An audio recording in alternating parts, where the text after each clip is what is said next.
Greetings and welcome to the Leftist Time Machine. My name is Billy, and for today's episode, I want to talk to you about the Rainbow Coalition as formed by Fred Hampton in the year 1969. For those who don't know, the Rainbow Coalition was an anti-racist, anti-class, multicultural movement that worked together towards internationalist and anti-capitalist goals. There were three primary organizations that were involved in the Rainbow Coalition, among many others, but for the sake of this video, I want to focus on the main three.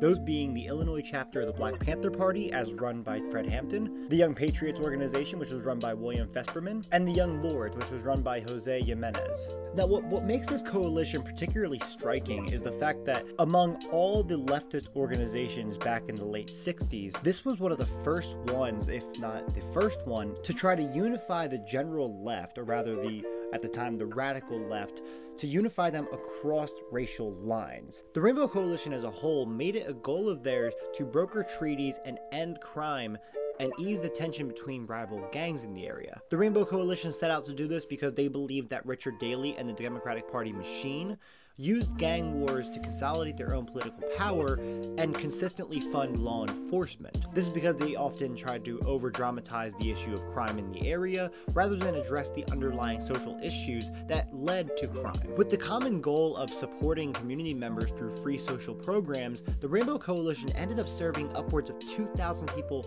per day.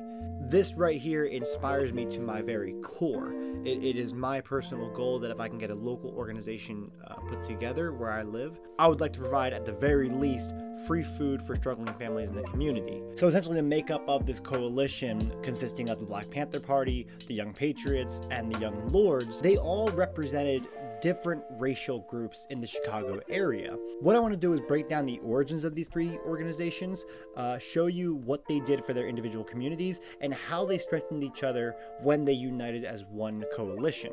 Because one of the key tools of the bourgeoisie and the capitalist class is to divide the working class, the proletariat, along racial lines, because they understand that they are the minority. Once the working class comes together and unites, then they're fucked.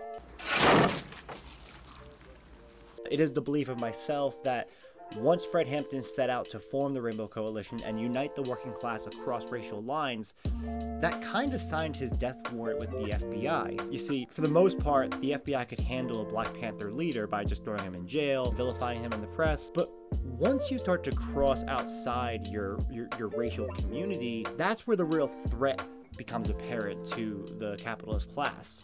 So yeah, without further ado, let's get into the first organization, which is going to be the Young Patriots.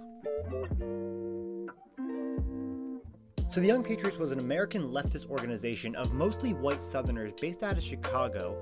It was formed in 1968 by Jack Boykin and Doug Youngblood.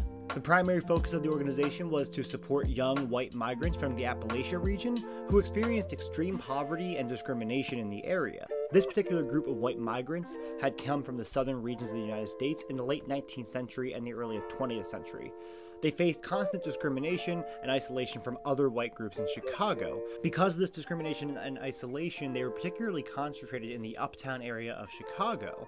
And in this area, they often struggled with poverty, as well as consistent police harassment and many cases of police brutality. Now, before I go any further, I do want to mention, of course, that the Young Patriots, they did often fly the Dixie flag as what they would say, a sign of pride for their Southern heritage. This is something you'll hear a lot from folks who still fly the Dixie flag. Naturally, this did cause some rifts when they did partner with the Black Panther organization and the Young Lords. I don't quite know how they squared off with that, whether they kind of just accepted it or whatnot. I couldn't find any sort of details. But yes, there will be pictures I'm going to be showing, as well as a clip from a movie where the Dixie flag is featured quite prominently.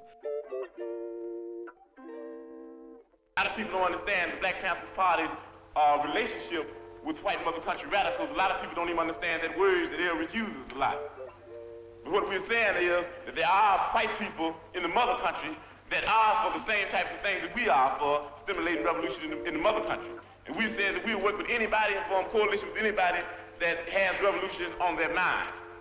We're not a racist organization because we understand that racism is an excuse used for capitalism, and we know that racism is a byproduct of capitalism. Now, in their isolation in the uptown area, the southern white community really struggled to find jobs, and well-paying jobs at that. So what the Young Patriots decided to do was they wanted to form their own community union by the name of Jobs or Income Now, or JOIN. This was grown with the help of another organization called Students for a Democratic Society, and they really advocated for local activism in the uptown area. In the view of those in the Young Patriots organization, poverty was not the result of individual failing, but of a political inequality. Since they viewed poverty as political, JOIN had to confront the Democratic Party political machine that controlled the entirety of the Chicago area. In their day-to-day work, JOIN came to follow the example set by the Black Panther Party by not only providing essential services to the community, but also educating the masses and trying to raise political consciousness. They provided direct assistance to the community on basic issues such as education, health, and housing, while teaching the community about racism, class exploitation, and war. It was the Young Patriots founder Doug Youngblood who would later go on to form the National Organizing Committee. This was a committee that was an interracial and working class group. They rallied behind issues such as free medical care and child care, higher corporate taxes, rank-and-file union leadership, and the end to the draft. It was when the Young Patriots organization and Bob Lee of the Illinois chapter of the Black Panther Party were accidentally double-booked to speak at a local church that these organizations began to intermingle and collaborate. The particular church was the Church of Three Crosses in Lincoln Park, and the two began discussing their shared experiences between white Southerners in the uptown area and black people in the south and west sides of Chicago. The two groups also found common ground in their opposition of the Vietnam War. Even after unifying with the Black Panther Party and the Young Lords, the Young Patriots maintained their focus on white Southerners in the area. However, during demonstrations, they were often joined by members of the Black Panther Party as well as the Young Lords to show that consistent solidarity. I think it's really impressive of the Young Lords to admit at the time that they were inspired by the actions of the Black Panther Party, especially seeing how the Black Panthers were generally demonized in the press. It was incredible the fact that they were able to see through that and see the good that they were providing through their educational programs and their providing of basic healthcare needs to the community. So that's all I have on the Young Patriots organization. Now we're going to move forward to the Young Lords. Now, the Young Lords were a Chicago-based street gang that became a civil rights and human rights organization that officially formed in 1968, though it's important to note that some activity can be traced back to 1960. They officially became organized in 1968 by founder Jose Jimenez, and they aimed to fight for neighborhood empowerment and self-determination for Puerto Rico, Latinos, and the colonized people of the world in general. The Young Lords were also strictly opposed to the U.S. military presence in Puerto Rico, and suggested that America's success is rooted in white supremacy, an observation that they were 100% correct in. Some of the tactics used by the Young Lords included mass education programs, canvassing, community outreach, occupations, and direct confrontation with politicians and the police. The movement ended up spreading to over 30 cities, including 3 branches alone in New York. They operated free programs for the community such as food assistance and healthcare. Much like the Young Patriots, the Young Lords modeled themselves after the Black Panther Party, and they were calling for a vanguard of revolutionary minority parties that felt oppressed by the system to come together. They struggled with consistent harassment from police as well as monitoring from the FBI as part of their COINTELPRO operation. Many attempts to infiltrate the Young Lords were made by a group called the Red Squad. Now, the Red Squad was a police organization designed solely to disrupt leftist and minority organizations. Now, Fred Hampton and the Black Panther Party first met Jose Jimenez of the Young Lords in Chicago's Lincoln Park neighborhood the day after the Young Lords were in the news. The Young Lords were in the news because they recently occupied a police community workshop. The Young Lords were there in protest of a recent murder of their comrade Manuel Ramos at the hands of an off-duty police officer.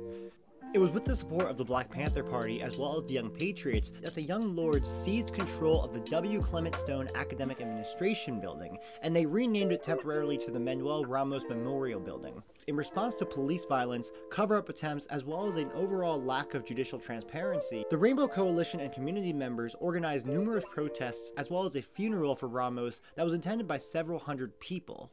During this occupation, the Young Lords organization presented 10 demands to the administration, and despite constant threats of violence from the police, the Young Lords stayed in that building for a week. And by the end of the week, the administration agreed to all 10 of their demands, as well as a nearly $700,000 grant for the creation of a low-income housing development, as well as a child center and a Puerto Rican cultural center. Unfortunately, as could be expected, it's unclear how much of that money actually made its way to those programs. It was later that year in their local newspaper that the Young Lords organization claimed that none of the money had ever reached their hands. The Young Lords also had to fight the dual front of anti-imperialism as well as self-determination for the displaced people from the constant US imperialism. So again, we see along with the Young Patriots, the Young Lords really modeled themselves after the Black Panther Party. So naturally we can see why these two groups would be destined to meet together. So now shifting our focus over to the Black Panther Party, before honing in on the Illinois chapter of the Black Panther Party, I want to focus on the nationwide organization.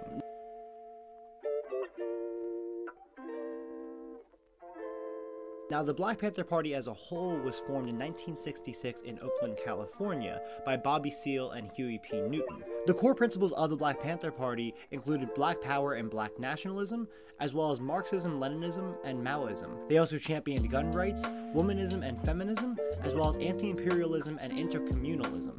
A lot of fucking isms, son of a bitch. Upon its inception, a core practice of the Black Panther Party was its open carry armed citizens patrols, or cop watching. Their main goal was to monitor the behavior of police officers and to ensure that as little police brutality happened as possible. And what makes them mad about that? They're constantly bothering the people. Anybody that's out there for the protection of the people happens to be in direct conflict with them. In a response to this, world-famous racist Ronald Reagan, who was then governor of California at the time, passed the Mulford Act in 1967. This was an act that made it illegal to openly carry firearms. Let's say a bunch of white people were walking around with guns.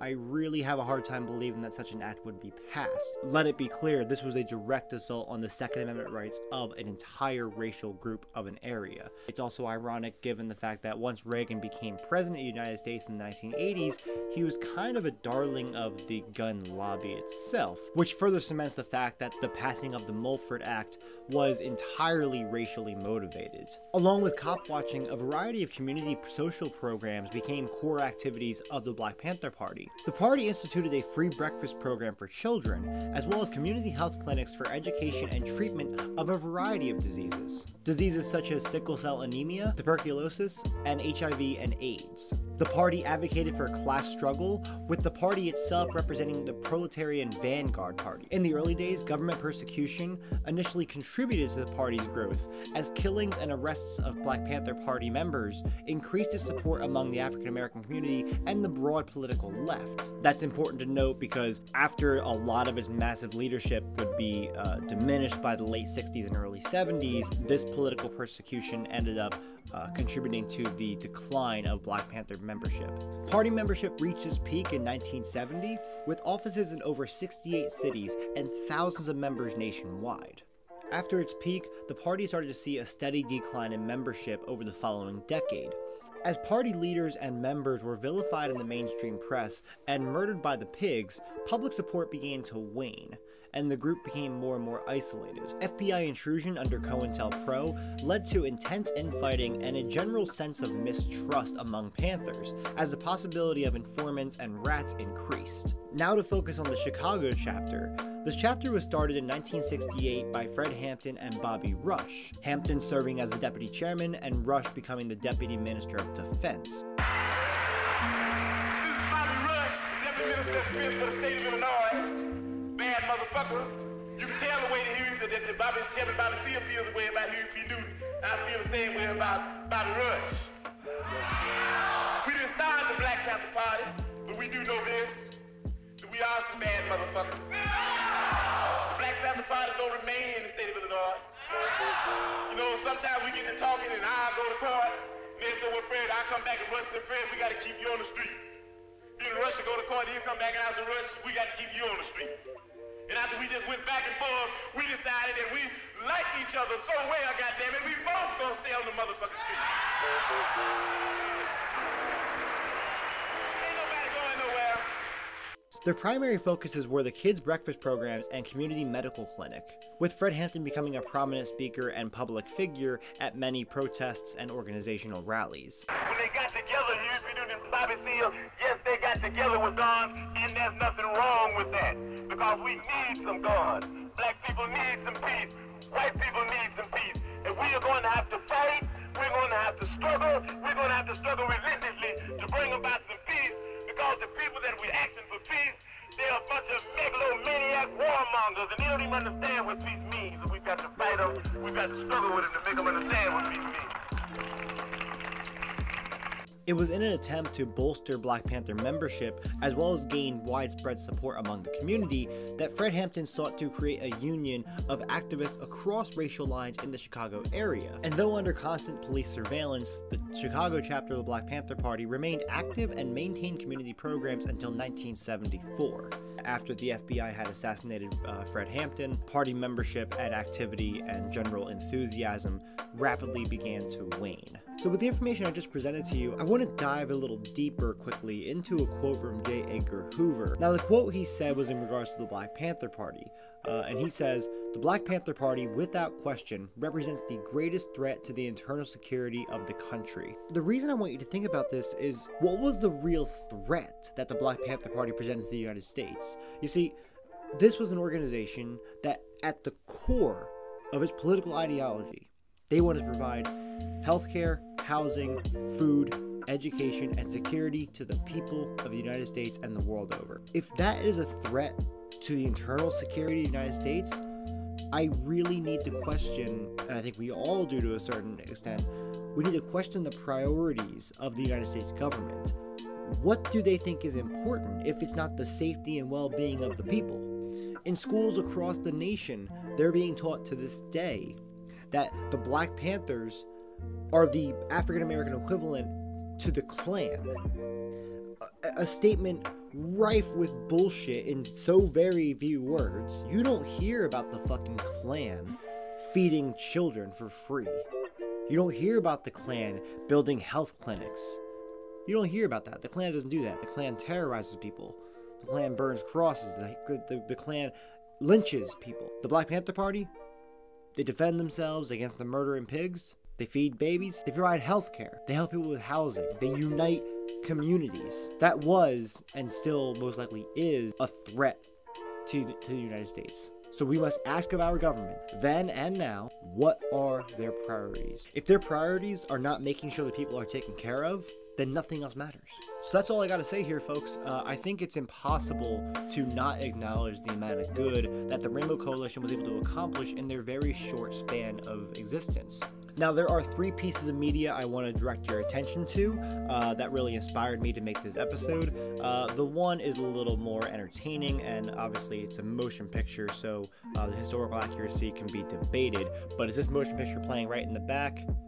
There's my fucking finger. Bam. There we go, right there. Right in the back. Anyway, it's called Judas and the Black Messiah. That's where I had first learned of Chairman Fred Hampton. The second one, I think, is a wonderful piece of complimentary material. It's called The Murder of Fred Hampton. It's a documentary film released in 1974, I believe.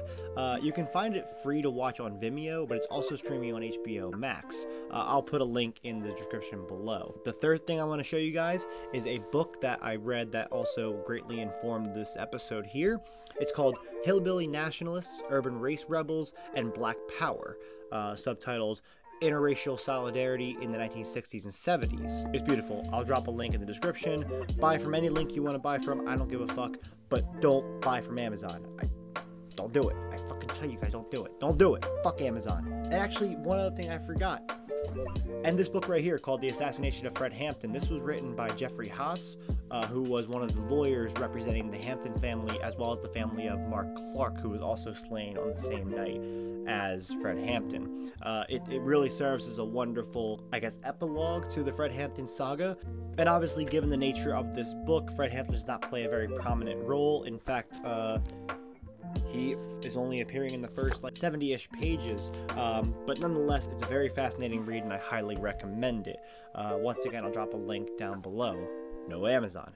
So that's all I gotta say here, folks. I think that we in the modern leftist coalition, we need to acknowledge and inspect the movements of the 1960s and early 1970s, and we need to capture that same energy today. I've put many clips throughout this episode of just incredible, powerful, lively demonstrations and just holding power to account. The fact that we can't do this in the age of social media and the mass communication that we have at our fingertips is nothing less than embarrassing, if I'm going to put it quite frank. I think this is a great jumping off point for inspiration and letting us know what we can do and how we can do it. So that's all I got to say, folks, about that. Please take care of yourselves. Leave a comment down below. Let me know when you first heard of Fred Hampton and the Rainbow Coalition and what kind of things they've inspired you to do since then. Anyway, thanks for watching, guys. I really do hope you enjoyed it. If you feel so inclined, do subscribe, follow me on Twitter, leave a like, leave a comment, tell me to go fuck myself.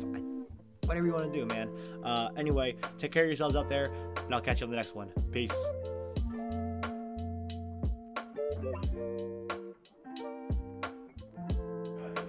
So we always say in the Black Panther Party that they can do anything they want to us. We might not be back. I might be in jail. I might be anywhere. But when I leave, you can remember I said with the last words on my lips that I am a revolutionary. And you're going to have to keep on saying that. You're going to have to say that I am a proletarian. I am the people. I'm not the pig. You've got to make a distinction. And the people are going to have to attack the pigs. The people are going to have to stand up against the pigs. That's what the Panthers are doing. Those police officers who put those 2 bullets in the skull of his head as he lay asleep didn't understand. And what Richard Nixon and his assistant lackey, Mr. Mitchell, don't understand is that you can't kill Chairman Fred. Right on! What they didn't understand is that anyone who would try to kill him is and shall ever be an enemy of the people. And that whoever would do that can only be appropriately called not a person, but a pig. What they didn't understand when they did that is that pigs die, but Chairman Fred lives.